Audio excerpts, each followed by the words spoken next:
everyone. I am Rosana, and I would start thanking you for being here today, listening to this talk, and to the organizers for creating a space for us to discuss possible solutions from our community of astronomers. And today I'm going to be talking about how to use technology to build sustainable solutions coming from an astrophysics background. So I am Rosana, and I am an astrophysicist. I did most of my education in Brazil. This is where I am from. And currently, I work as a senior data scientist in a company specialized in technology solutions for the energy sector. And throughout my education, actually, throughout my PhD, I studied in Germany, and then there I was in an interdisciplinary institute where I got familiar with different areas of science, such as neuroscience and renewable energies, and that sparked my interest in this topic. And thanks to that, I started during my last postdoc to also work a little bit on the side on data science and AI projects applied for renewable energies. And during the pandemic, I decided to really change careers, and then I transitioned into a career in data science, first focusing on volunteering in projects related to social impact, and then finally transitioning completely through position in industry. And also on the side, I work mentoring minorities, especially women and students who are interested in transitioning into a data science career. And this is just to give a context of what I'm going to talk about a little bit. And so this idea of working in AI for social impact is under an umbrella of fields that is called AI for Good. And the idea is basically to tackle challenges that we have in society through technology, more specifically through artificial intelligence technology. And of course, for tackling problems related to society, especially the most urgent ones, we can have some sort of direction. And for that, we have the Sustainable Development Goals that work as some sort of blueprint for us to direct our efforts, both as professionals as well as a community.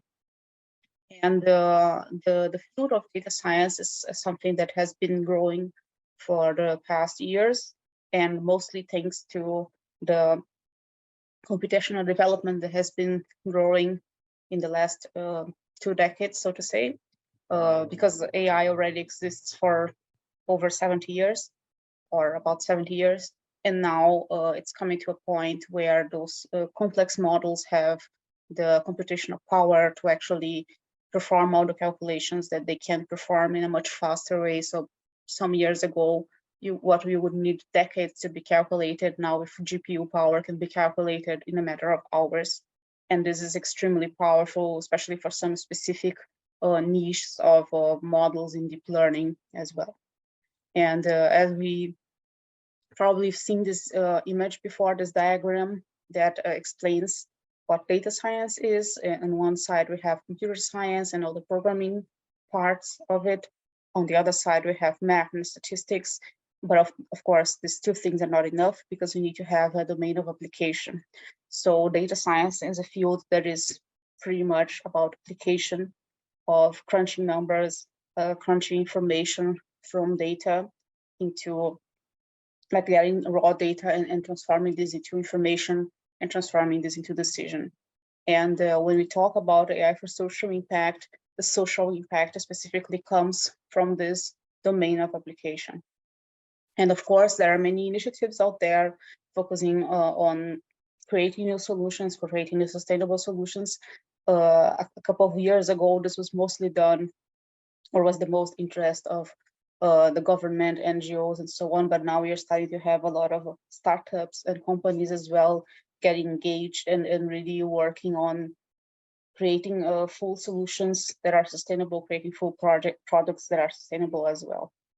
And when we talk about AI and machine learning, There are, of course, several umbrellas, several techniques, depending on the kind of data that you have and so on. But just in a nutshell, the idea of artificial intelligence is to make computers execute tasks that humans do, and in a way that it's much more efficient in the sense of being faster. And as an example that I like to give, you can think of an extraterrestrial friend who has never visited Earth, who doesn't understand how anything on Earth is.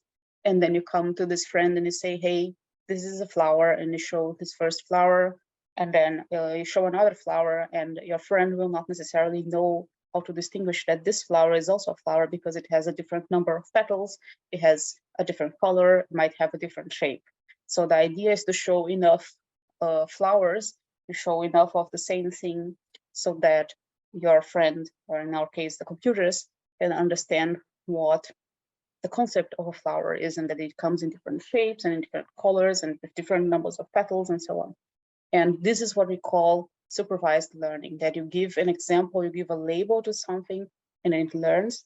But there is also another kind of technique called unsupervised learning, that you just give, for example, several kinds of flowers, and then your friend will distinguish like the ones that have the most similar patterns, and then you kind of put them into one box, and then it labels itself, it learns itself the different patterns. This is another technique. And this is just a very simple explanation, but the interesting thing from those different techniques is that we've been using these methods in science. We've been using these methods in astronomy. So as I said before, classification is a method that uses labels to identify patterns. And for example, we can use this, here I'm giving an example of gravitational waves, in which you can detect different signals from different sources, and use the knowledge, of course, of scientists to say, this is a signal of a gravitational wave, this is not a signal of a gravitational wave. But for someone who doesn't have the knowledge, who doesn't have the training for understanding, for distinguishing this, of course, this is a very complicated task. And even for people who have this knowledge, this is also very complicated because it takes a lot of time. And then at some point, when we are now in the data era where we have so much information, it becomes difficult to distinguish those things. And then therefore, we can profit from AI techniques for that. And this is basically what we have here. And the interesting thing is that the same technique that we can use for distinguishing whether, or classifying whether a signal comes from a gravitational wave or from a non-gravitational wave source, we can also use to detect, for example, forest fires. And here's an example of a company who's called Dryad, who did a project together with another organization, AI for Good organization called Omdena. And together they put up a project in which you can use ultra high resolution sensors in trees to detect whether the signal that you are getting is of clean air or of smoke. And then therefore you can detect forest fires, and you can take action much quickly than you would otherwise. And this is important to several sustainable development goals, but especially to number 15 about life on land and climate action. Similarly, if you want to use classification again, but now to analyze images, that is also something that we do. For example, you can take those same signals, transform them into spectrograms, and then you have images. Then you can also distinguish from an image whether it's an image of a gravitational wave or not. You can also use this for distinguishing different kinds of stars, of galaxies, and many other things that we are familiar with. Same technique can also be used for distinguishing whether from satellite images, whether a rooftop has some specific shape. For example, if a rooftop is flat or if a rooftop is inclined. And this is important, for example, for installations of solar panels and the detection of those rooftops. This is an example of another project from Dena together with NG and Solar AI from Singapore. And then here you can not only identify the shape of the rooftops, you can also calculate the area and so on. And this is a way of automating the work of installation of solar panels, which can help us to have a quicker transition into a more clean energy scenario. In the same way, we have other techniques, as I mentioned, unsupervised learning, that you can, you have unlabeled data, and the computer itself has to distinguish the patterns and classify and cluster those different signals into different categories. And here, for example, an application of in astronomy is the detection of gamma ray burst signals, and then trying to distinguish the different properties, the different kinds of events that you have.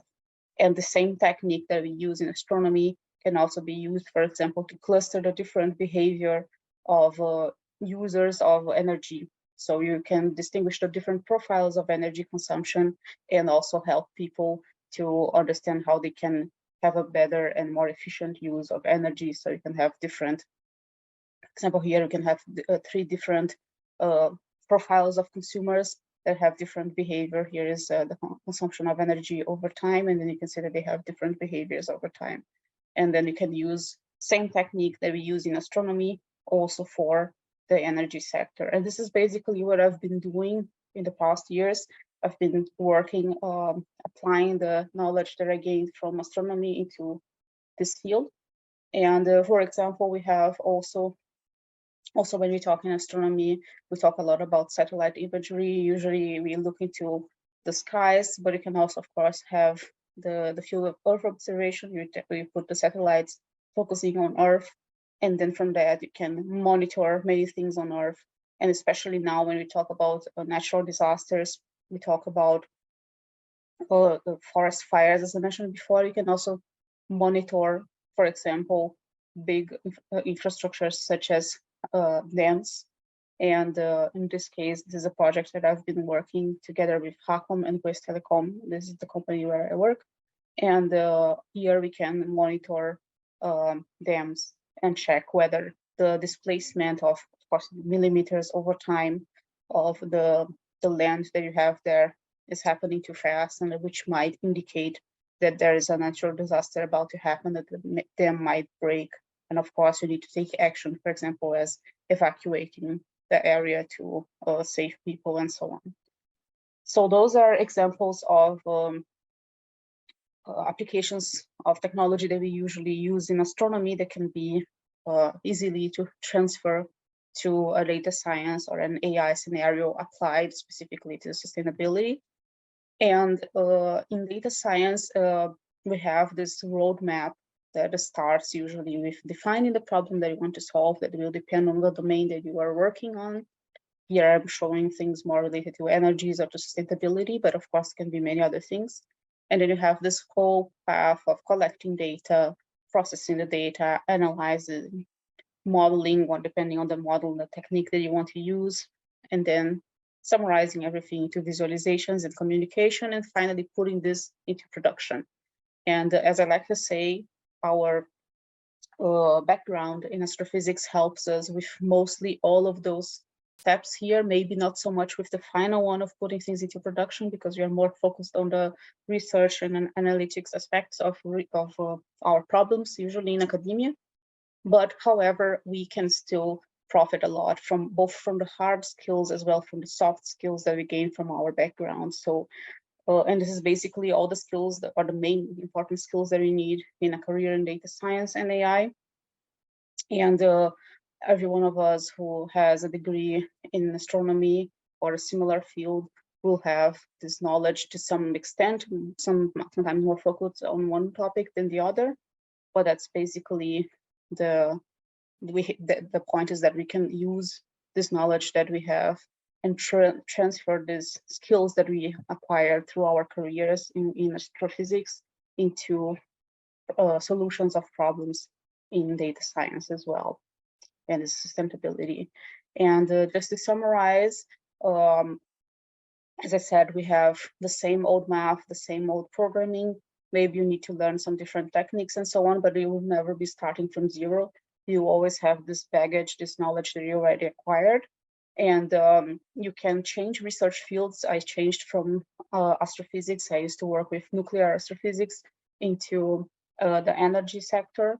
It's completely different. It's a new field, but science and research is the same, and this is something that we can always profit from, the knowledge that we acquired. And of course, nowadays we have the digitalization of several sectors, and all of them, or mostly all of them, are focusing also creating sustainable solutions, and then we can use these sustainable solutions to digitalize the solutions, to make them more efficient, to use technology to make them faster, and to implement those solutions in a more efficient way, so that we can make a difference in the current scenario of the climate crisis. And with that, I'll thank you all. I will leave you here with my information. If you want to get in contact, I'll be happy to connect with you. And thank you very much.